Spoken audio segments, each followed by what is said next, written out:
good morning. My name is Andrew White, and I wanted to welcome you to today's webinar on design automation with DriveWorks. Presenting for you today is Joel Hanneman, who not only leads our technical team at TPM, but is our foremost expert on all things DriveWorks. Today, we're going to do a deep dive on design automation. So if you're here because your products are highly configurable, i.e. similar but different, your design team has a good deal of repetitive tasks that may take them away from value-added design work, or you just simply want to eliminate bottlenecks in your design process, DriveWorks Design Automation may be the tool that can help. So here's an overview of what we're going to be covering today in our presentation. I'm not going to spend a ton of time on it, so I wanted to go ahead and turn this over to Joel to let him get started. What is DriveWorks? Well, I think we're going to see today that can be quite a bit to it. And at TPM, we have taken the liberty of contextualizing DriveWorks in three what we call pillars. Okay, three sort of independent but related functional capabilities of the software. So today we will focus on design automation. That's what it's all about for this webinar. But we will have a webinar dedicated to each three coming up later in summer and early fall. So today is all about design automation specifically for SOLIDWORKS. Okay, DriveWorks is a gold partner of SOLIDWORKS. It's been their premier partner vendor for all things CAD automation since the company was founded over 25 years ago. Automation's come a long way since, especially with the advent of APIs. That's really opened the door for any kind of imaginable programmatic approach to handling really any kind of activity in SOLIDWORKS. We'll dig into the next webinar, all things configurator and CPQ. We'll learn there how CPQ is sort of an overlay of all things design automation. And it's a way that you can extend automation in the engineering office and put that power into someone else's hands, like a salesperson, a distributor, or even the end user at a retail level. So it's all about putting the power of DriveWorks online and making it accessible to the masses. And the final webinar will focus on everything else. Really, that's a discussion on data. How do we best manage CAD data, other data, files? How do we keep things centralized and accessible? How do we enable connecting all your various business systems to establish a cohesive total system that works just right for your business? So as you can see, three main areas here that are all quite different.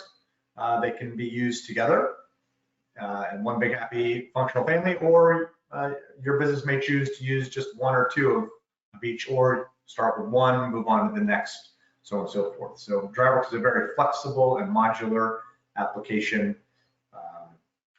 So it's a natural evolution to start in one functional area and then move to the rest as you're ready to grow your implementation. Let's dive into this first pillar, design automation. First, I want to just kind of broadly address the landscape. Okay, I looked at the list of attendees, and not surprisingly, a lot of manufacturers of configurable products.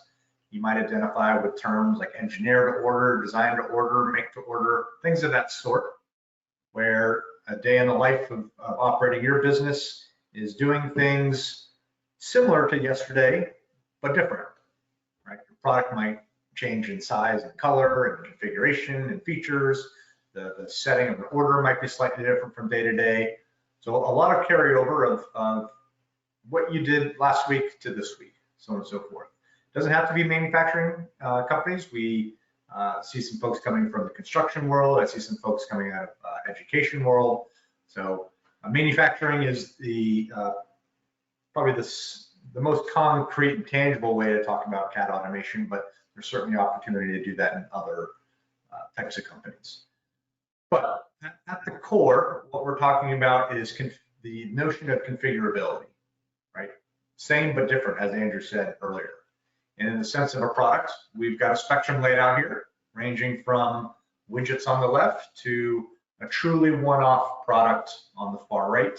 That's That's a continuum of possibilities from one extreme to the other.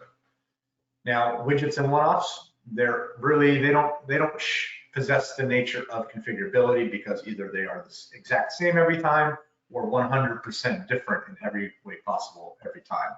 But anything in between those is ripe for some form of automation to handle the nature of the configuration of a product and processing that throughout the life cycle of a business.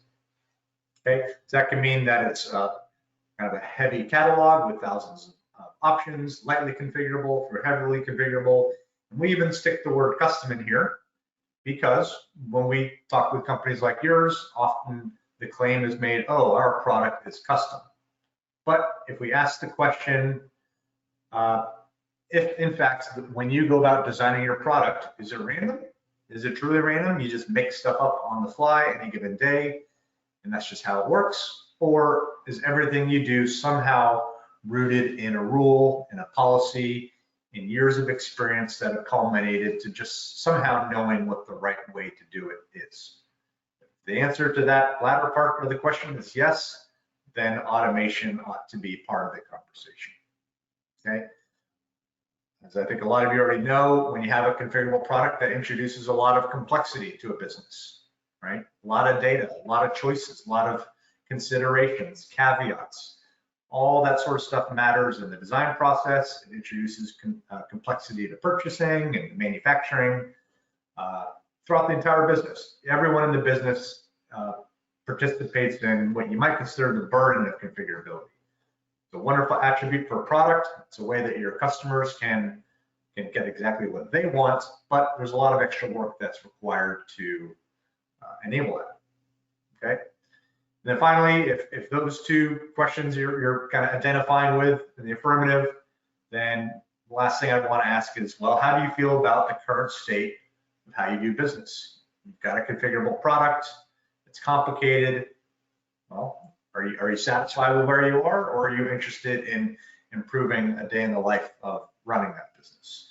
I presume since you're here, you're probably going to answer yes to that as well. Quick review on what tools are out there already, sort of legacy tools, as I would call them. And these tools can exist in many formats.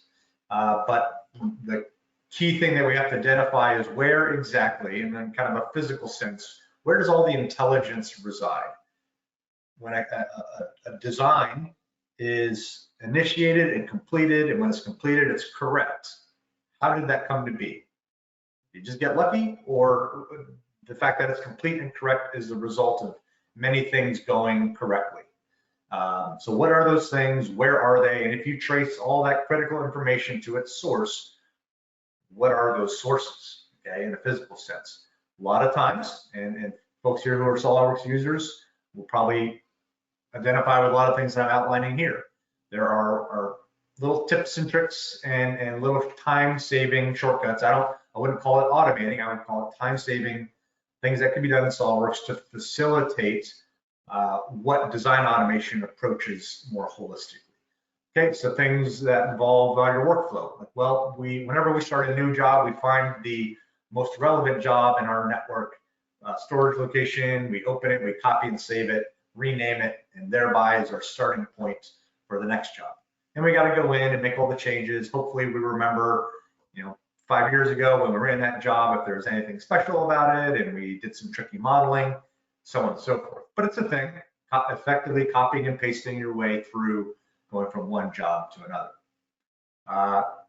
Kind of the next level sophistication from there is just putting as much intelligence as you can into your modeling habits, right?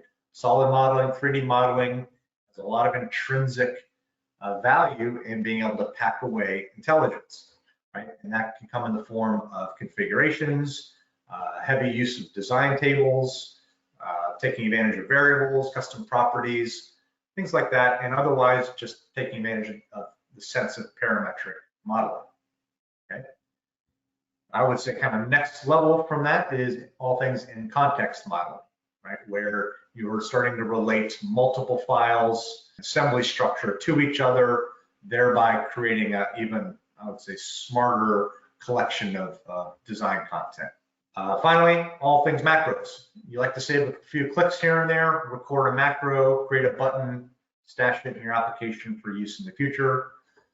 That can be taken to a pretty heavy extent. Macros can get pretty sophisticated. They can do a lot of things. They can in fact serve as pretty meaningful time-saving tricks. They can be deployed to the entire team, thereby somehow creating a notion of standardized time saving. So those are all great tools. SOLIDWORKS has done a good job over the years of making such tools available, and I think the market has put them to use well. But that being said, they only get you so far, and we'll talk about that a bit more briefly. Where else can information exist? Where can that intelligence be found? We see a lot of it's always in Excel. There's some collection spreadsheets out there used to manage an order, send information from sales to engineering, to manage a process, to stash tabular data, who knows what. We've seen customers that have shown us 50 tab files, and they have that 50 tab file in Excel is their central place to manage an order. As once it hits engineering, and it sees that engineering and design process all the way through. Okay, a lot better than nothing, but Excel's got its issues too. I'm sure you're all familiar with. So that's a big one. And then finally, what is probably the toughest thing to escape is tribal knowledge and just simply experience, right? The intelligence is in someone's brain. A great storage location in the moment, but not a great long-term strategy, of course. A lot of that floating around just in the ether. Some folks have decided to take their technology stack a bit further and like create actual custom, either homegrown, in-house, or outsourced, basically a custom coded solution. They've identified we have a goal to automate or simplify or streamline some functional set of work, and they've gone through the effort of actually capturing that into code and either creating a bespoke application or some sort of plugin or heavy-duty macro in the context of SOLIDWORKS. So these are all legacy solutions. I would call them point solutions. Nothing's particular holistic, not much of a total plan, but each of these tools in of themselves is better than nothing. All those solutions, they have characteristics, they have results, they kind of tend to leave you wanting more. I would gather that was at least my experience when I worked in manufacturing for many years. At the end of the day, no matter how many point solutions you have, it's hard to escape those extra manual and tedious and time-consuming tasks.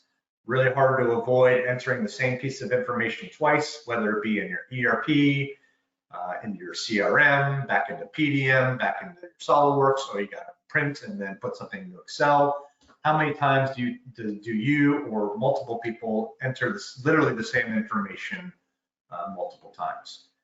Every time a piece of information is entered, therein is realized the opportunity for error. Humans are far from perfect, especially when you're in a rush, you've got too much to do, mistakes abound, okay? Also implicit in manual activity is any proper sense of control, okay? Do you validate the data? Can we catch that an error was made early on before it's too late? Manual processes are just inherently not controllable. Sort of the different dimension of these legacy systems is a heavy reliance on documents, okay? Whether it be literal physical printed paper, documents that live on a network, documents that get thrown into an email attachment. Have you ever encountered a revision process that relies on sending email attachments? Finally, if there is a system, often those things are inaccessible to the masses or inaccessible to the right person's hand at the right time. The best example of that is a custom coded solution. You hire a programmer to whip something up. Now you need to make a change. You're kind of stuck unless you can get that same programmer back to fix it for you. Okay, that often creates siloed effects as well. So at the end of the day, the legacy tools, I wouldn't really say create any kind of complete solution. You probably still feel like your day is an exercise in playing whack-a-mole, feel contorted. You have to do many steps to accomplish basic things.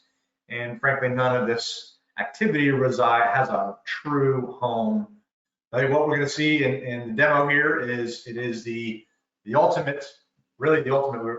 We feel very confident about the use of that word, the ultimate in all things SOLIDWORKS automation.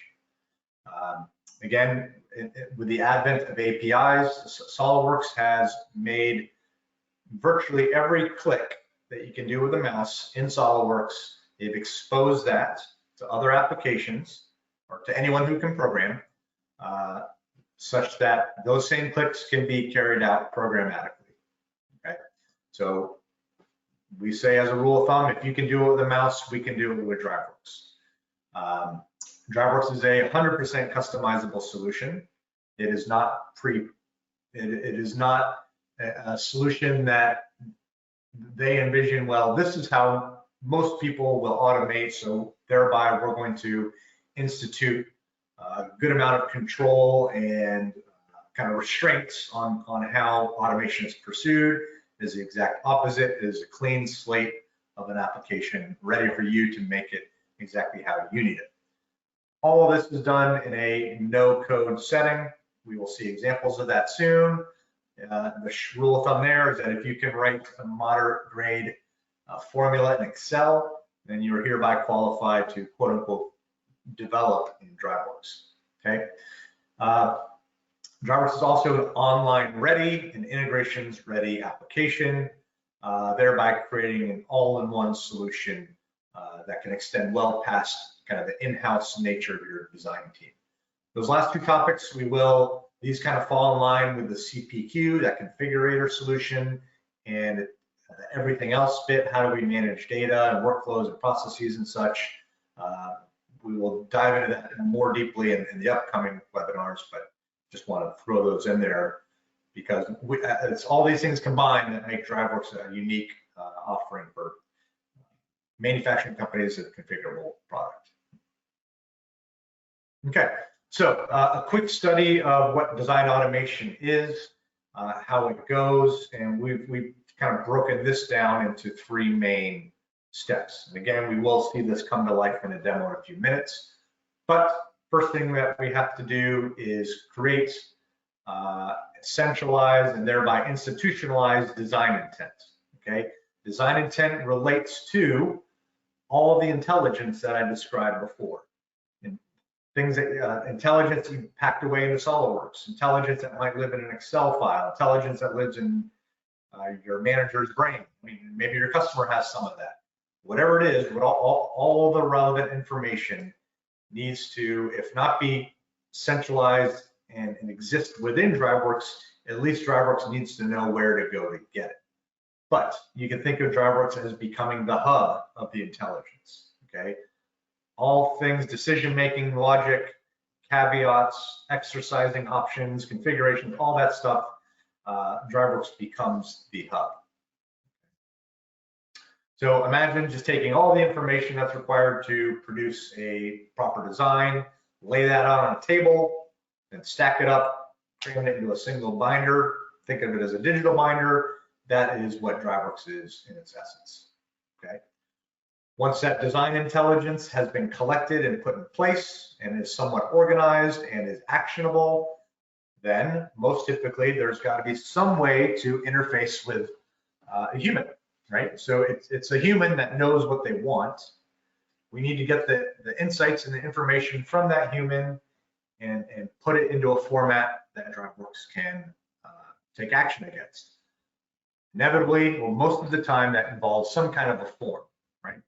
Just like filling out an order on a website that everyone's familiar with, we using DriveWorks build forms just like this to walk a user through a process that is highly controlled, curated, features responsiveness and is dynamic to inputs, and really takes the burden off the user from having to know every little aspect of walking through a design process, and we take care of a lot of that in the background.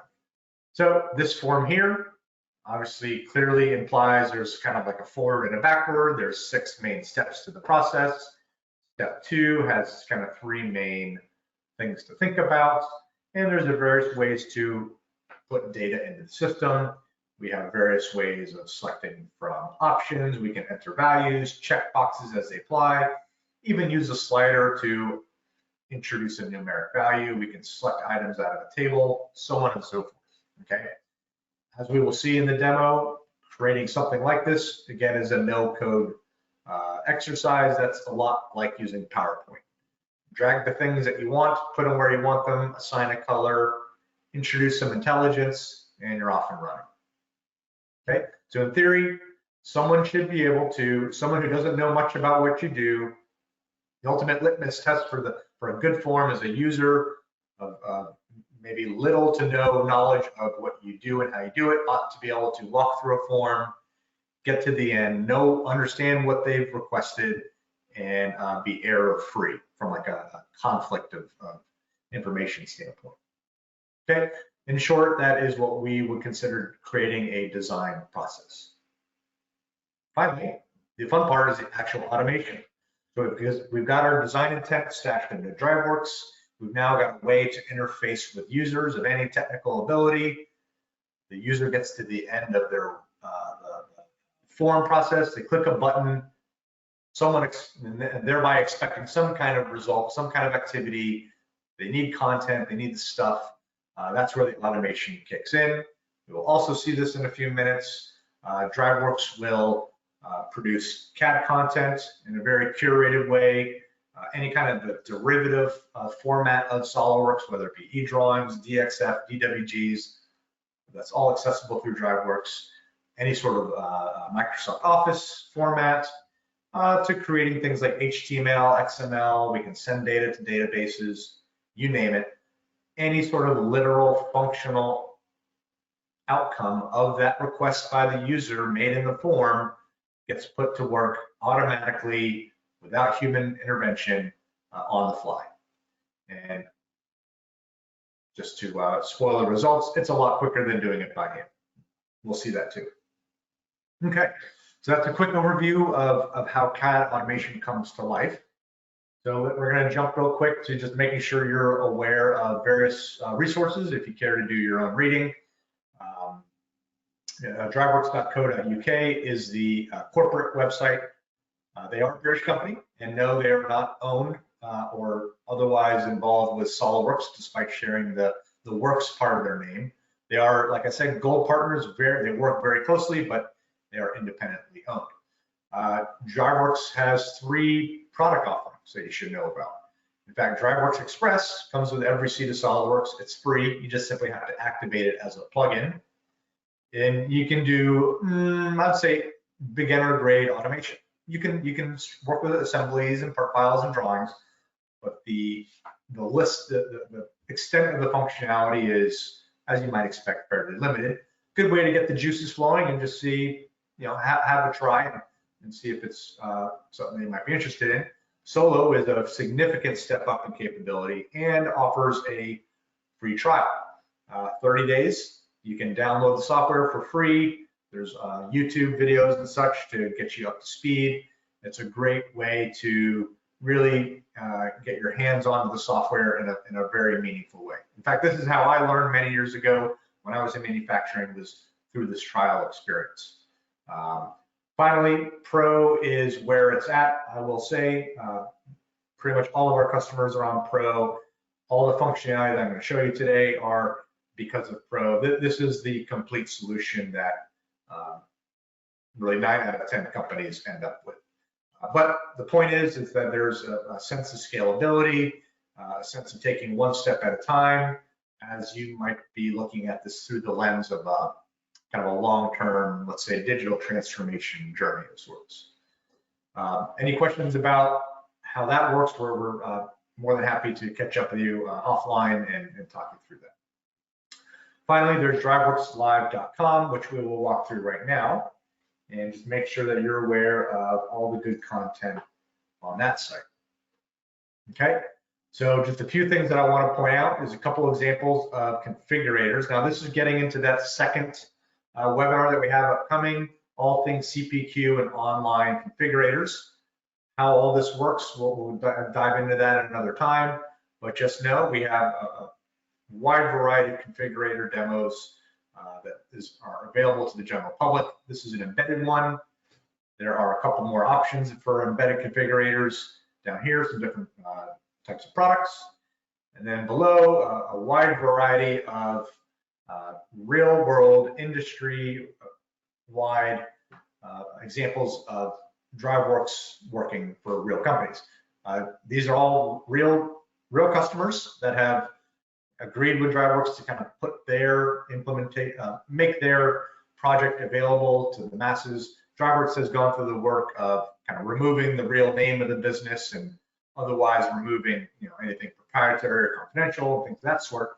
But just know that when you keep browsing, going down and down and down, these are all the genesis of what you see here as demos are in fact real implementations. More information on CPQ, configure, price, quote. Again, this ties into our second webinar. A lot of content there to see.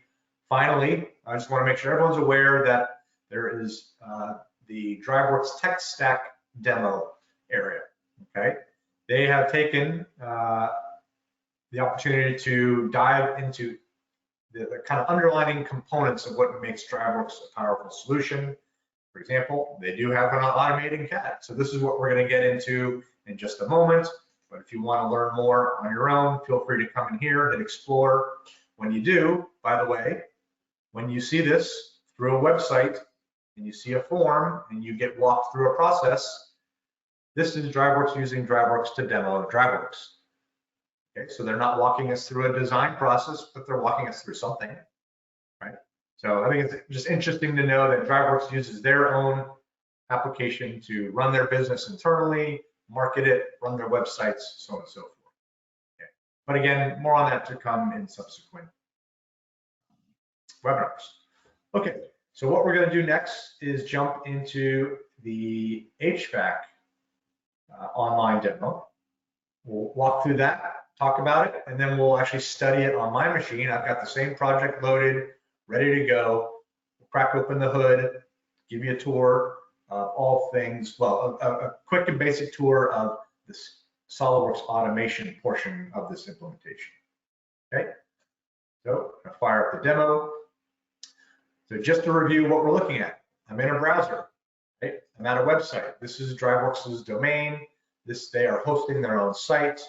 DriveWorks is installed locally to their company in the UK, right? So I'm here in Eastern US, operating a website that's hosted in the UK. So all this, just keep in mind, there's a very real-time nature of this, that their resources at their company, much like resources at your company, are responding real-time to my very clicks. Okay, so let's get started. So this HVAC company, imaginary HVAC company, AHU, okay, we can tell that this is a pretty heavy-duty system, right? This is the type of HVAC that's on top of the big factory, on top of the Amazon warehouse, big stuff, big assemblies, complicated product. I imagine the bill of materials on this thing to be quite lengthy. And sure enough, it's a configurable product. There come all the challenges that I know you associate with. So something to think about in this, as we walk through this form, how have they chosen to walk me as a not very knowledgeable HVAC person to satisfy the design process, okay? So first thing they're going to do is get out of the way what you could consider important high-level questions, right? How are all these modules connected? Through flanges or screws? I don't know why that's important. They think it's important. It doesn't matter to me. I just have to answer the question. And what might be more relatable is a sense of airflow, right? If my system only requires 3 as opposed to 30 CFM, that's a pretty meaningful difference. That's 10 times different. I could imagine how that would change the spec of a fan, the bolts that attach the fan to the frame, the filter size, the filter properties, how tall does the unit have to be? There could be a pretty meaningful cascade of implications of choosing one CFM rating over the other. Again, as a user, I don't care. They don't want me to care. I just need to simply provide the information. DriveWorks will take care of the rest. All right. So now that I've taken these first steps, it's pretty clear to me what the next step is. Let's hit start. Okay, now, logic would hold that you got to start at the beginning. So they're going to make me choose the entry module. It's either a louver, which, yeah, I get what a louver is by the image, a mesh, okay, some sort of screen material, or maybe maybe it's blank. They're presuming that I know just enough to answer this question for myself reasonably, but they're supplying some extra information, like what are the cost implications of my choice, dimensions, and there's a notes field over here on the far right that's going to change throughout the process as I go from one step to the next. Okay, so I'm going to start off with a mesh. Now I can really get down to business. From here on out, I can define for myself how exactly I want this HVAC system to work. Obviously, at this point, they are assuming that I know a little bit about designing HVAC systems. So maybe I'm not like the owner of the Amazon warehouse or the factory. Maybe I'm like a systems integrator or some kind of HVAC specialist, maybe a distributor of sorts, right? So I know enough to know, yep, the fan, before the fan, put on the filter. Okay, then I know enough to say, yep, I want that kind of filter type. Oh, thanks for letting me know how much that costs. Yes, I want a window. Add. Great. And then I might know, okay, next I want a fan. I can now spec out that fan accordingly, add some other options, so on and so forth. Again, in real time, getting a sense of price. Each of these modules that I'm adding has relevant germane information being presented to me in the moment with a total price down below. So on and so forth. So I can keep going on, right? I can add another fan if I wanted to. They've given me the ability to do that. I presume that's not going to break any rules of HVAC design if that's done. I presume that's baked into the system. But the point is that within the construct of their HVAC product as a whole, they're allowing the user to define various modular aspects within. Okay, so this is just a rudimentary example of how you can take a complicated product, a complicated system, and break it down to bite-sized pieces that just about anyone can understand. All right, well, we can keep adding more and more parts, but I'm gonna move on to adding an exit module. Okay, make another choice, click add. At that point, because exit is the last part of the system, DriveWorks causes me to recognize, hey, you're pretty much at the end of the design process. Are you sure you're done? Or you need to go back a step and add something else? So I'm happy with what I have. Confirm. So right away in real time, because all this information is programmatically known, I've got the full explanation of the system. I've got dimensional information. I can check out the BOM, right? If the BOM is known, I'm not sure that I would necessarily want to see this information if I'm a distributor or end user, but the point is that information is available and can be sent to your ERP system. It can be sent to a purchasing manager. Who knows what you might want to do with that information now. It's just simply a display of, if you have data at your fingertips, how would you like to use it best and in what setting? And similar line of thinking, quote available right here, right now. A nice form letter that's been, got a mix of boilerplate and stuff that's in reaction to right here, right now, the date, quote number, things of that sort, in addition to a full breakdown of the quote itself, right? Including taxes, all that good stuff. Again, if it's programmatically known, it can be made available however you see fit using DriveWorks. Okay, so I'm satisfied with my order here, so I'm going to place it. Okay, being a demo, they do want to know who I am.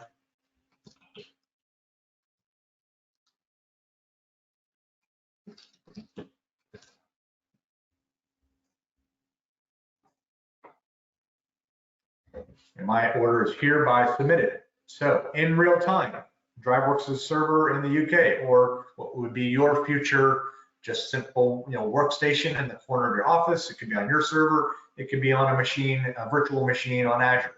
It doesn't really matter where it is physically, but an asset, a resource that you own with the DriveWorks software installed would start to do something just like this. So this is a dashboard of what's happening on their server right now in response to making requests for that very HVAC design that's bespoke to me, unique to me.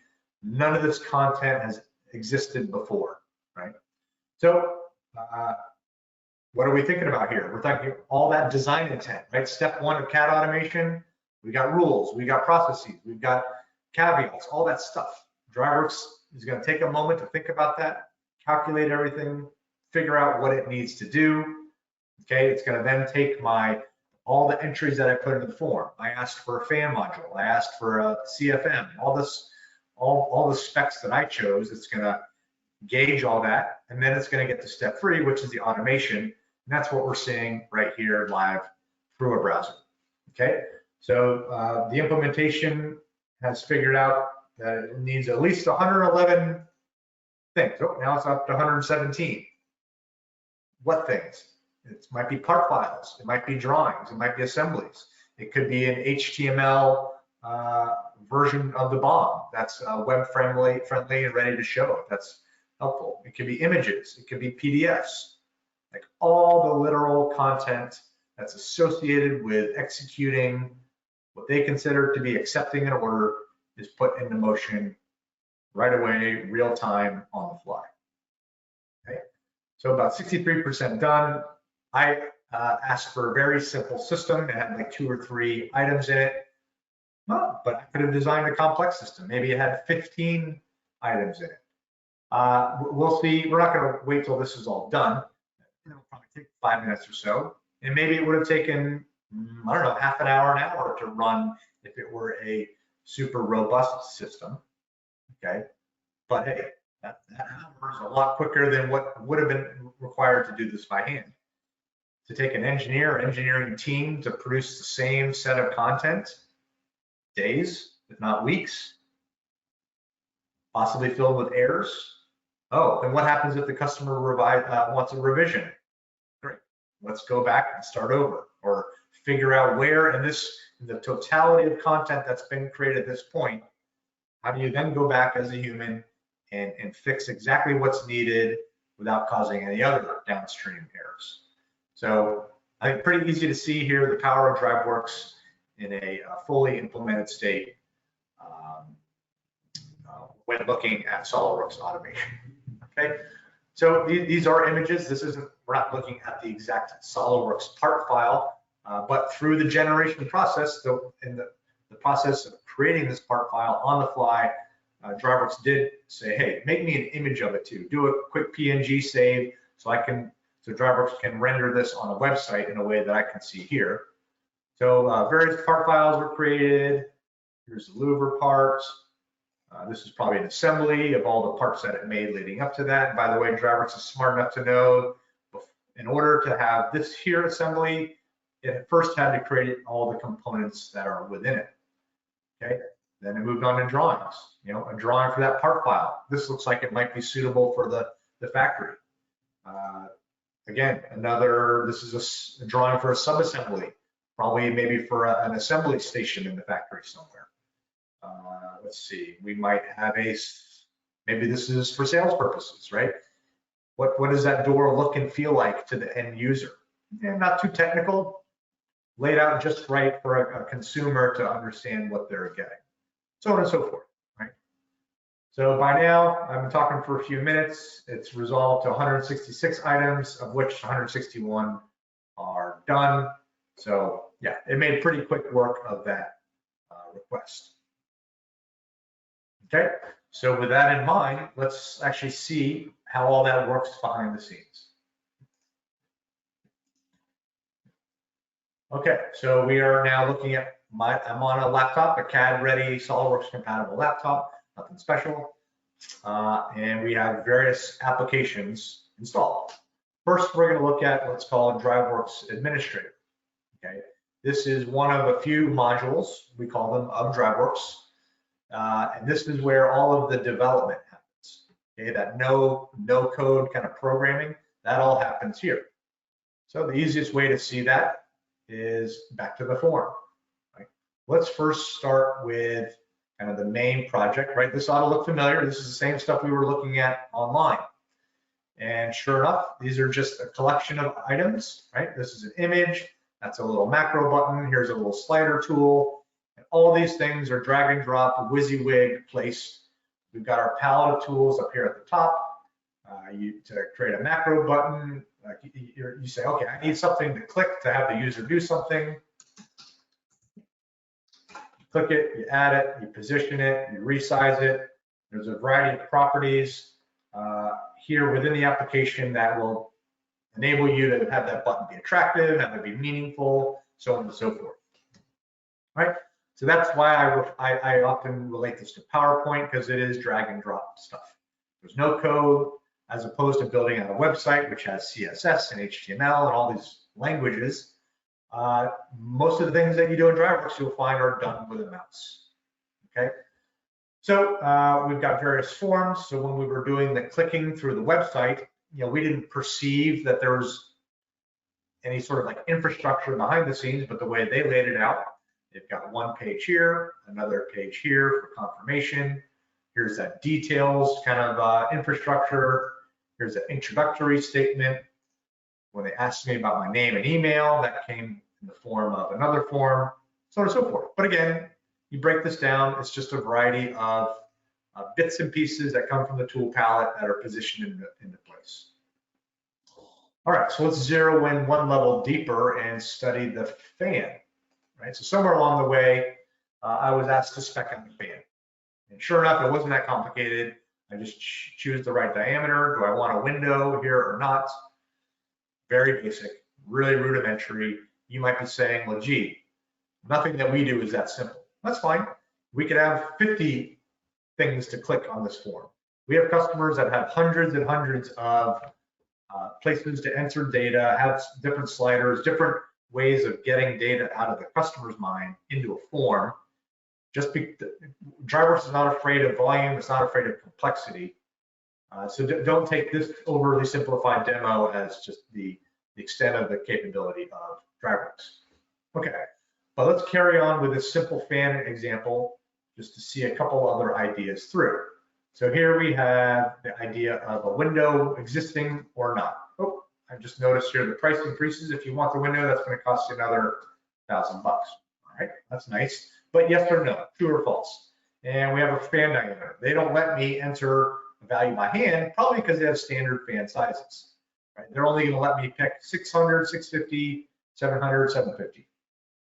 So thereby instituting some sense of a guardrails on the process. They're not going to let me just enter 742.2 or something that they can't operate against. So they figured out how they want the user to engage and kind of limit the ability to kind of muck things up along the way. All right, but how does this end up in actually becoming SOLIDWORKS content one day? So let's open up SOLIDWORKS. So here I've got a few applications open here at once, but I'll expand SOLIDWORKS for now. So inside of the SOLIDWORKS is a DriveWorks plugin, right? And here are all the bits and pieces of their HVAC, let's say, suite of products that DriveWorks knows about. Okay, so one of those is they've called a fan module assembly. Okay, so here is what you might consider like the master version of this module, and it's from this starting point that any amount of customization can be introduced to this thing, right? How can that? On what grounds is that? Well, that's asking the question. Well, where does the intelligence lie? What are the guardrails for the design process, and how does that manifest itself in the CAD space? Okay, so to see a real example of that, let's dive another level deeper and look at, let's say, the fan rotor. So now I can see here that fan rotor has been checked. Okay, that means that this is something that they wish to be configurable. They wish to enable DriveWorks to influence what might happen to that fan rotor any given time CAD is required. As opposed to the fan motor itself, that has not been captured. So that motor is not thereby configurable. It's just along for the ride as far as CAD automation is concerned. Now, so here's this thing called a fan rotor, and it is configurable. right? A bunch of stuff going on here in the SOLIDWORks tree. It's just, run-of-the-mill modeling. Yep, it's a rotor, good stuff. How is this configurable? Well, they have modeled it such that DriveWorks can directly impact this design.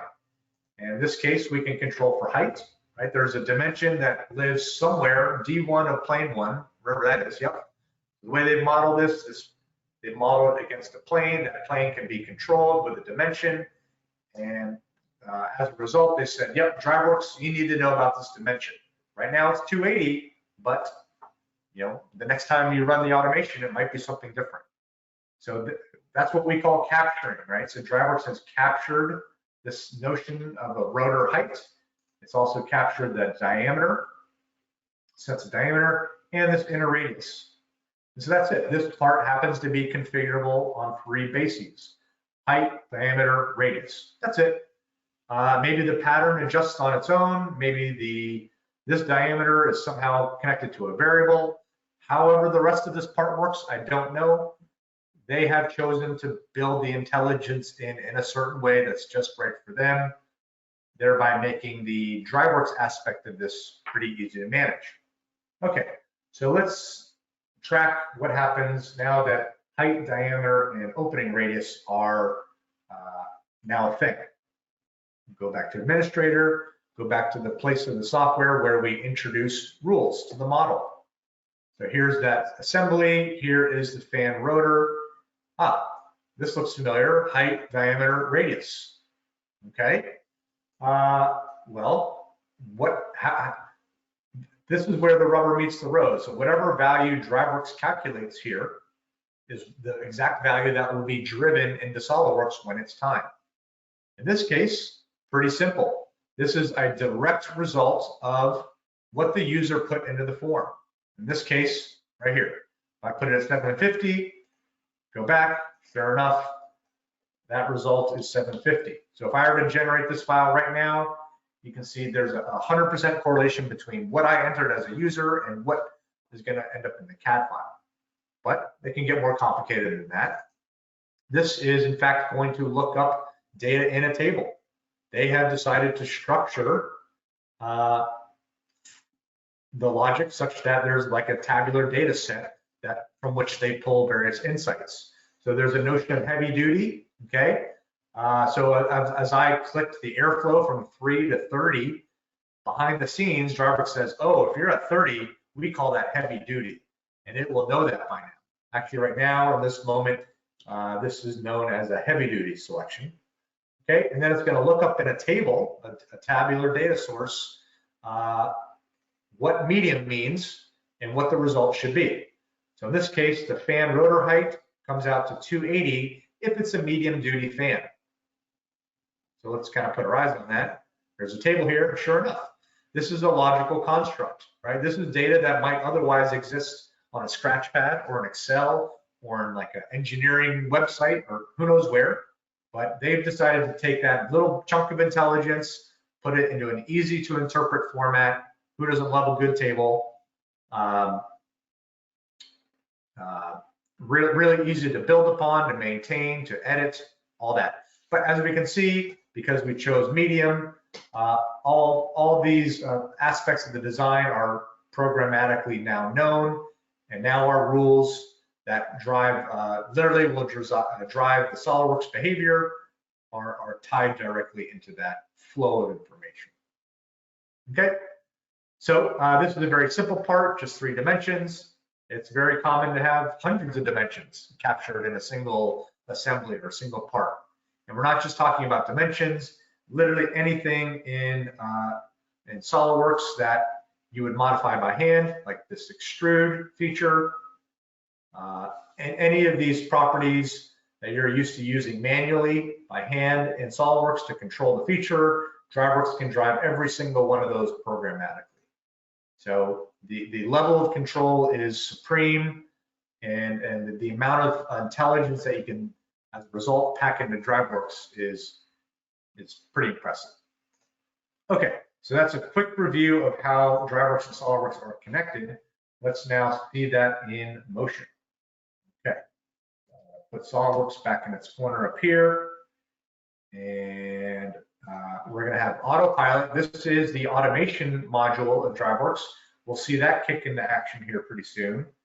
And here is on my own machine, kind of where all the files are. This might otherwise be a network location in your company.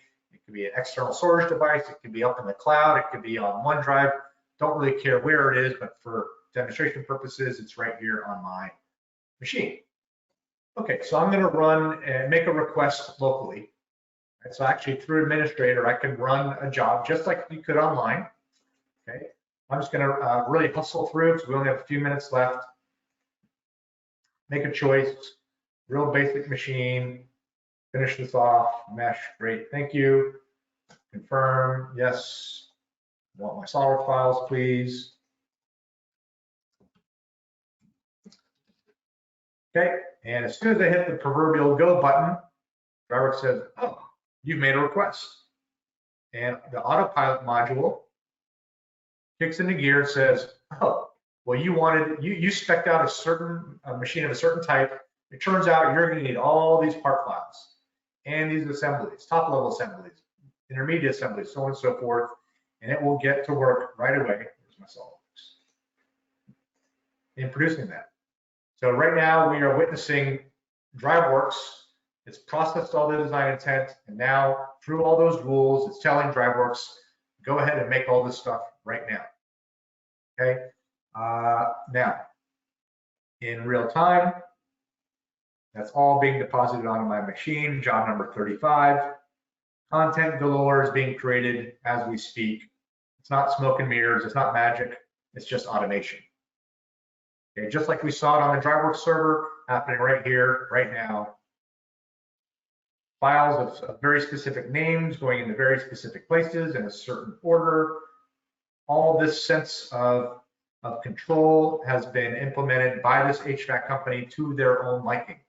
Nothing you see here has to be the case exactly as you see it. That's just what works for them.